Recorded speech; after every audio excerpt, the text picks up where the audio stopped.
স্বাগত দীপ্তর সন্ধ্যার সংবাদে। আপনাদের সাথে আছি আমি আনোয়ারুল আলম। শুরুতেই জানাবো সংবাদ শিরোনাম। ৫ আগস্ট ঘিরে আওয়ামী লীগের নাশকতা করার সক্ষমতা নেই, মন্তব্য স্বরাষ্ট্রমন্ত্রীর। ইরানের সঙ্গে নতুন করে আলোচনায় বসছে যুক্তরাষ্ট্র, জানিয়েছেন ডোনাল্ড ট্রাম্প। অস্ট্রেলিয়ায় প্রথম দিন অনুশীলন করেছে বাংলাদেশ দল, ভালো কিছু করার প্রত্যয়।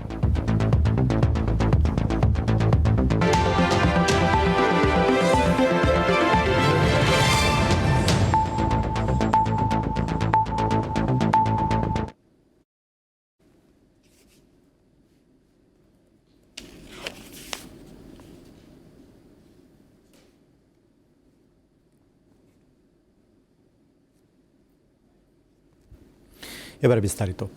৫ আগস্ট ঘিরে কার্যক্রম নিষিদ্ধ আওয়ামী লীগের নাশকতা চালানোর মতো সক্ষমতা নেই বলে জানিয়েছেন স্বরাষ্ট্রমন্ত্রী। দুপুরে সচিবালয়ে সাংবাদিকদের প্রশ্নের জবাবে তিনি এই মন্তব্য করেন। সংযুক্ত আরব আমিরাত থেকে বাংলাদেশের সাবেক আইজিপি বেনজির আহমেদকে দেশে ফেরাতে সরকার একযোগে আইনি ও কূটনৈতিক প্রচেষ্টা চালাচ্ছে বলেও উল্লেখ করেন তিনি। সম্প্রতি রাজধানীর মেট্রো স্টেশন ও আশুলিয়া সহ আরও কয়েকটি স্থানে বোমার মতো দেখতে বস্তু ঘিরে উদ্বেগ তৈরি হয় জনমনে। এসব ঘটনার সঙ্গে কারা জড়িত কিংবা ৫ আগস্ট ঘিরে কোনো যোগসূত্র রয়েছে কিনা সেটিও প্রশ্ন তৈরি করেছে। বিষয়টি নিয়ে সোমবার সচিবালয়ে স্বরাষ্ট্রমন্ত্রীর দৃষ্টি আকর্ষণ করা হলে তিনি জানান, এতে আতঙ্কিত হওয়ার কারণ নেই। উগ্রবাদী তৎপরতা বন্ধে আইনশৃঙ্খলা বাহিনী সতর্ক রয়েছে। আওয়ামী লীগের এত মরদ আছে বলে তো আমার মনে হয় না। একে তো নিষিদ্ধ ঘোষিত দল, মাফিয়া শক্তি, তারা মাঝে মধ্যে বিদেশ থেকে উকিঝুঁকি দিচ্ছে, এর বেশি তৎপরতা তো দেখি না। তবে আমরা সবসময় সতর্ক আছি এবং আমাদের এই জাতীয় বিষয়গুলো যারা অ্যাড্রেস করে আছি, এই আমাদের উগ্রবাদী তৎপরতা বা এই জাতীয় সাম্প্রদায়িক সম্প্রীতি বিনষ্ট করে যে সমস্ত তৎপরতা, এগুলো যারা মনিটর করে, আমাদের স্পেশাল টিম আছে, তারা এই ব্যাপারে সতর্ক আছে। পুলিশের সাবেক মহাপরিদর্শক বেনজির আহমেদের প্রত্যাবর্তন ইস্যুতে মন্ত্রী জানান, আরব আমিরাতে তার জামিন বাতিলের আবেদন দাখিল করতে ল ফার্মকে নির্দেশনা দেওয়া হয়েছে। আদালতের বিষয়টা পুরোপুরি না জেনে আমি বক্তব্য দিতে চাই না। আমাদের ল ফার্মকে আমরা অনুরোধ করেছি সার্টিফিকেট কপি তুলে কথা বলবো এবং আমরা এই ইনস্ট্রাকশন দিয়েছি যেন তার জামিন বাতিলের জন্য তারা পিটিশন দেয়, কারণ তার কাছে অন্যান্য দেশেরও পাসপোর্ট থাকতে পারে, সেটা আমাদের সন্দেহ।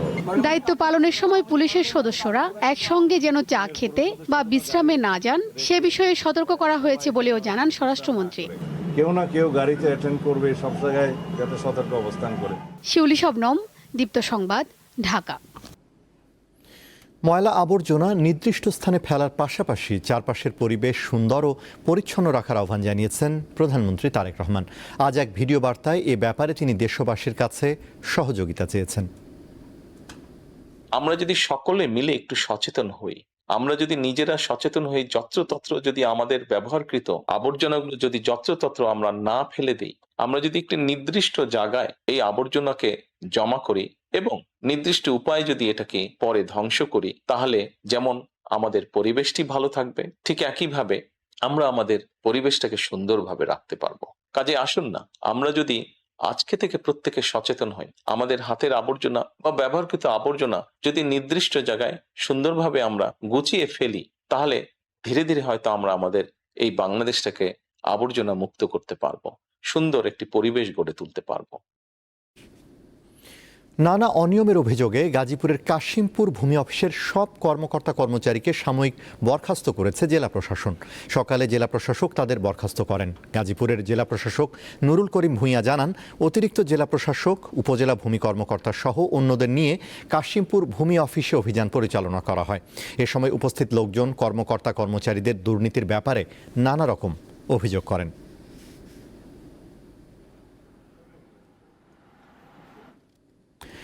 সুনামগঞ্জের টাঙ্গুয়ার হাওর ভ্রমণে পর্যটকদের জন্য কোনো নিষেধাজ্ঞা জারি হয়নি। হাওরের নিরাপত্তায় শুধুমাত্র ইকোলজিক্যালি ক্রিটিক্যাল এরিয়া বা ইসিএ ঘোষিত নির্দিষ্ট এলাকায় ইঞ্জিন চালিত নৌযান নিষিদ্ধ করা হয়েছে বলে জানিয়েছেন জেলা প্রশাসক। রবিবার সন্ধ্যায় জেলা প্রশাসন থেকে 11টি শর্তযুক্ত বিজ্ঞপ্তিতে ইসিএ ঘোষিত এলাকায় সকল প্রকার হাউসবোট ও পর্যটকবাহী নৌযান প্রবেশ, উচ্চস্বরে গান বাজনা ও ওয়ান টাইম প্লাস্টিক ব্যবহারে নিষেধাজ্ঞা এবং হাউসবোট নিবন্ধন বাধ্যতামূলক করা হয়। বিজ্ঞপ্তি প্রকাশের পর টাঙ্গুয়ার হাওর ভ্রমণ নিয়ে বিভ্রান্তি সৃষ্টি হয় জনমনে। আজ বিকেলে জেলা প্রশাসক নিশ্চিন্তে টাঙ্গুয়ার হাওর ভ্রমণের আহ্বান জানান।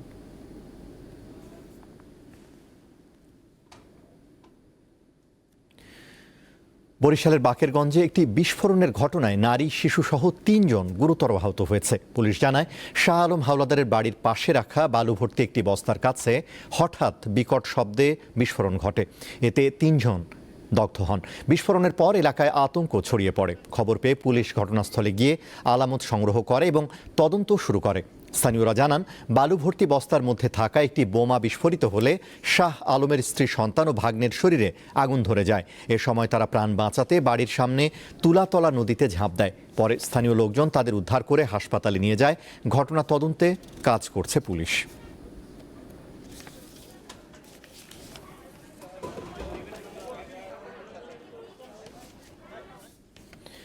চট্টগ্রাম বন্দরের নিউ মুরিং কন্টেইনার টার্মিনাল সহ যে কোনো টার্মিনাল বিদেশিদের কাছে ইজারা দেওয়ার প্রতিবাদে বন্দর অভিমুখে পদযাত্রা করেছে বন্দর রক্ষা কমিটি। সকালে নগরীর আগ্রাবাদ মোড় থেকে শুরু হয় পদযাত্রা। এটি বারেক বিল্ডিং মোড় পৌঁছলে আটকে দেয় পুলিশ।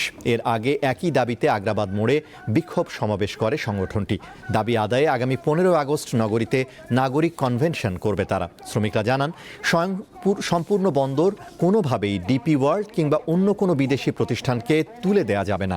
বিদেশি প্রতিষ্ঠান আসলে বন্দরের পাশে থাকা ইপিজেড, ইস্টার্ন রিফাইনারি বিমানবন্দর, নৌ ও বিমান ঘাটির মতো গুরুত্বপূর্ণ স্থাপনাগুলো নিরাপত্তা ঝুঁকিতে পড়বে বলেও দাবি করেন তারা।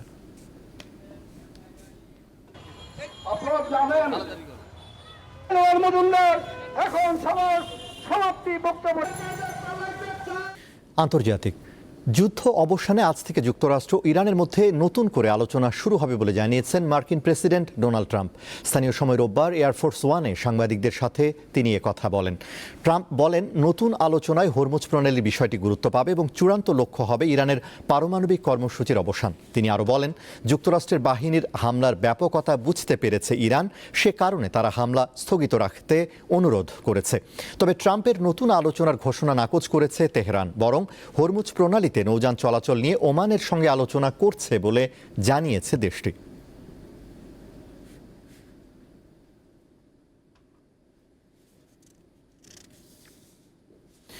ইরানে ভয়াবহ হামলার ঘোষণা দিয়ে পিছু হটলেন যুক্তরাষ্ট্রের প্রেসিডেন্ট ডোনাল্ড ট্রাম্প। তিনি দাবি করেছেন, দ্রুত চুক্তির শর্তে ইরান ও পশ্চিম এশিয়ার কয়েকটি দেশের অনুরোধে এই সিদ্ধান্ত নেওয়া হয়েছে। কিন্তু বাস্তবে অস্ত্রের মজুত কমে আসায় তেহরানের সঙ্গে আলোচনা চান ট্রাম্প। যুক্তরাষ্ট্রের গণমাধ্যম এবিসি নিউজ এমন খবর দিয়েছে। আবারও কঠোর হামলার ঘোষণা স্থগিত করে শান্তির পথে হাঁটলেন যুক্তরাষ্ট্রের প্রেসিডেন্ট ডোনাল্ড ট্রাম্প। তিনি দাবি করেছেন, হামলার সম্ভাব্য ব্যাপকতা টের পেয়েছে ইরান, সে কারণে তারা হামলা স্থগিত রাখতে অনুরোধ করেছে। আশেপাশের দেশে ওয়াশিংটনের মিত্ররাও একই অনুরোধ করেছে।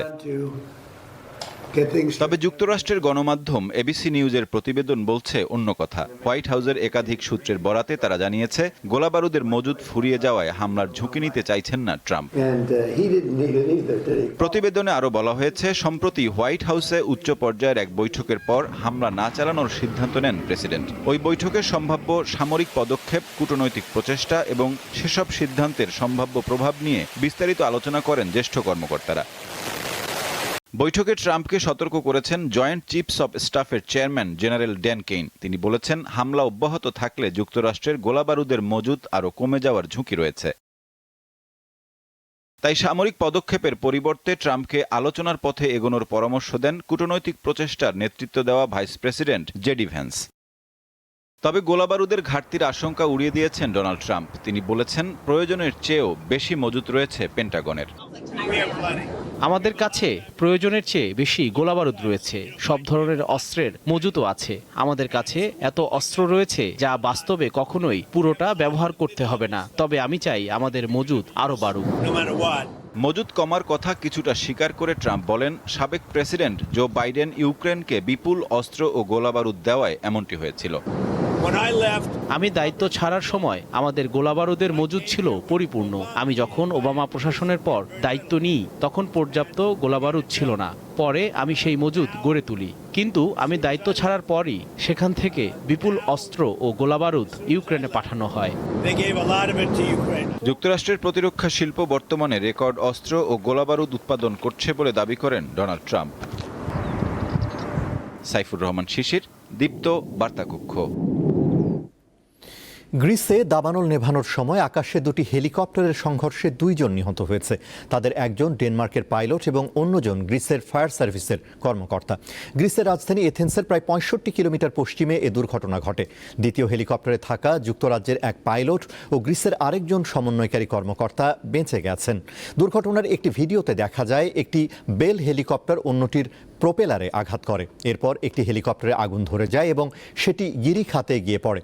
অন্য হেলিকপ্টারটি জরুরি অবতরণ করে।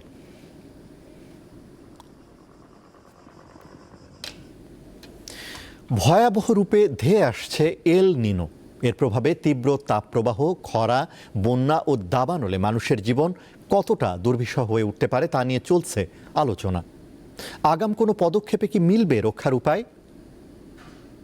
জলবায়ু পরিবর্তনের ক্ষতিকর প্রভাবে তীব্র তাপপ্রবাহ, দাবানল এবং মৌসুমী বৃষ্টিপাতে এমনিতেই ধুঁকছে গোটা বিশ্ব। ঠিক এমন সময়ে এসে আরও ভয়াবহ রূপ নিয়ে এল নিনোর তাণ্ডব ধেয়ে আসছে বলে সতর্ক করেছে বিশ্ব আবহাওয়া সংস্থা WMO। চলতি মাস থেকে আগামী অক্টোবরের মধ্যেই এল নিনোর প্রভাব আরও তীব্র হওয়ার শঙ্কা করা হচ্ছে। এতে প্রশান্ত মহাসাগরের মধ্যাঞ্চলের তাপমাত্রা স্বাভাবিকের তুলনায় 2.9 ডিগ্রি সেলসিয়াস পর্যন্ত বাড়তে পারে। ফলে তাপপ্রবাহ, খরা, বন্যা ও দাবানলের মতো দুর্যোগ আরও ভয়াবহ রূপ নেয়ার শঙ্কা প্রকট হচ্ছে। এল নিনোর তাণ্ডবলীলা কোনো নির্দিষ্ট অঞ্চলে নয়, গোটা বিশ্বই এর হানায় ধুঁকবে বলে সতর্ক করেছে বিশ্ব আবহাওয়া সংস্থা। এর মধ্যে আফ্রিকা, দক্ষিণ ইউরোপ, ভারতীয় উপমহাদেশ, পূর্ব এশিয়া এবং দক্ষিণ আমেরিকার তীব্র তাপপ্রবাহের ঝুঁকি সবচেয়ে বেশি। উত্তপ্ত হয়ে ওঠা পৃথিবীতে উত্তাপ আরও বাড়ার শঙ্কায় গভীর উদ্বেগ প্রকাশ করেছেন জাতিসংঘের মহাসচিব আন্তোনিও গুতেরেস। কারণ এল নিনোর প্রভাব কৃষি উৎপাদন, খাদ্য নিরাপত্তা, জ্বালানি বাজার, মূল্যস্ফীতি এবং বৈশ্বিক অর্থনীতিতেও নেতিবাচক প্রভাব পড়ার শঙ্কা রয়েছে। এই যখন অবস্থা, তখন জনমনে ঘুরপাক খাচ্ছে একটি প্রশ্ন, আর সেটি হচ্ছে আগাম কোনো পরিকল্পনার মাধ্যমে কি এল নিনোর প্রভাব বা ঝুঁকি থেকে রক্ষার কোনো উপায় আছে? এই অবস্থায় 4টি ক্ষেত্রে দ্রুত পদক্ষেপ নেওয়ার আহ্বান জানিয়েছেন জাতিসংঘের মহাসচিব আন্তোনিও গুতেরেস। প্রথমত, শহর ও জাতীয় পর্যায়ে তাপপ্রবাহ মোকাবিলা পরিকল্পনায় গুরুত্ব দিতে হবে। দ্বিতীয়ত, কর্মক্ষেত্রকে আরও নিরাপদ করতে হবে। এর জন্য সরকারকে তাপমাত্রাজনিত নিরাপত্তা মানদণ্ড নির্ধারণ করা জরুরি। তৃতীয়ত, নতুন শহর, বাড়িঘর, স্কুল ও হাসপাতালের নকশা করার ক্ষেত্রে তীব্র তাপপ্রবাহের বিষয়টি বিবেচনায় নিতে হবে। চতুর্থ বা সবচেয়ে গুরুত্বপূর্ণ বিষয় হলো পৃথিবীর উষ্ণায়নের মূল চালিকা শক্তি জীবাশ্ম জ্বালানির ব্যবহার কমিয়ে আনার কোনো বিকল্প নেই। জলবায়ুতে ক্ষতিকর প্রভাব বিস্তার করা এই দুর্বিষহ এল নিনো আসলে কি, এর উৎপত্তি কিভাবে হয়?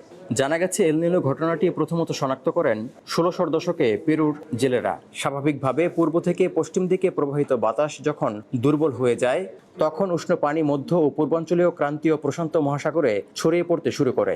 সেই থেকে এল নিনোর উৎপত্তি হয়। এল নিনো সাধারণত 4 থেকে 7 বছরে একবার দেখা দেয়, কিন্তু গত কয়েক বছরে বেশ কয়েকবার এল নিনো রেকর্ড করা হয়েছে, যা প্রকৃতি ও জীববৈচিত্র্যের জন্য অশনি সংকেত হিসেবে দেখছেন বিশেষজ্ঞরা। তৌহিদুর রহমান, দীপ্ত, বার্তাকক্ষ।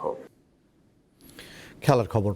টিকে থাকতে নয়, অস্ট্রেলিয়ায় ভালো কিছু করতে চায় বাংলাদেশ। সেখানে পৌঁছে প্রথম দিন অনুশীলন করেছে টাইগাররা। 5 আগস্ট পর্যন্ত অনুশীলনের পর ক্রিকেট অস্ট্রেলিয়া একাদশের বিপক্ষে 3 দিনের একটি প্রস্তুতি ম্যাচ খেলবে বাংলাদেশ দল। পরে আবার 2 দিন অনুশীলন করবে তারা। চোটের কারণে স্কোয়াডে জায়গা হয়নি নাহিদ রানা ও শরীফুল ইসলামদের। অনিশ্চয়তা থাকলেও শেষ মুহূর্তে দলে জায়গা পেয়েছেন চোট থেকে সেরে ওঠা অভিজ্ঞ উইকেটকিপার ব্যাটার লিটন দাস। প্রথম টেস্টের আগে ফিটনেস টেস্টে ভালো করলে একাদশে থাকতে পারেন তিনি, না হলে দ্বিতীয় টেস্টে তাকে দলে নেওয়ার চিন্তা টিম ম্যানেজমেন্টের। 13 আগস্ট ডারউইনে শুরু হবে প্রথম টেস্ট, আর 22 আগস্ট ম্যাকাইয়ে শুরু দ্বিতীয় টেস্ট।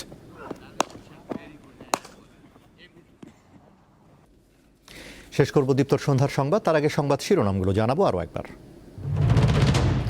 5 আগস্ট ঘিরে আওয়ামী লীগের নাশকতা করার সক্ষমতা নেই, মন্তব্য স্বরাষ্ট্রমন্ত্রীর। ইরানের সঙ্গে নতুন করে আলোচনায় বসছে যুক্তরাষ্ট্র, জানিয়েছেন ডোনাল্ড ট্রাম্প।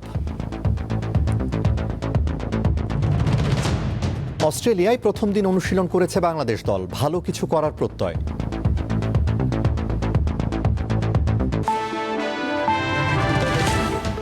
এই ছিল এখনকার মতো। এছাড়া আরও তথ্য ও বিনোদনের খবর পেতে যুক্ত থাকুন দীপ্ত টিভির ডিজিটাল প্ল্যাটফর্মগুলোতে। ধন্যবাদ।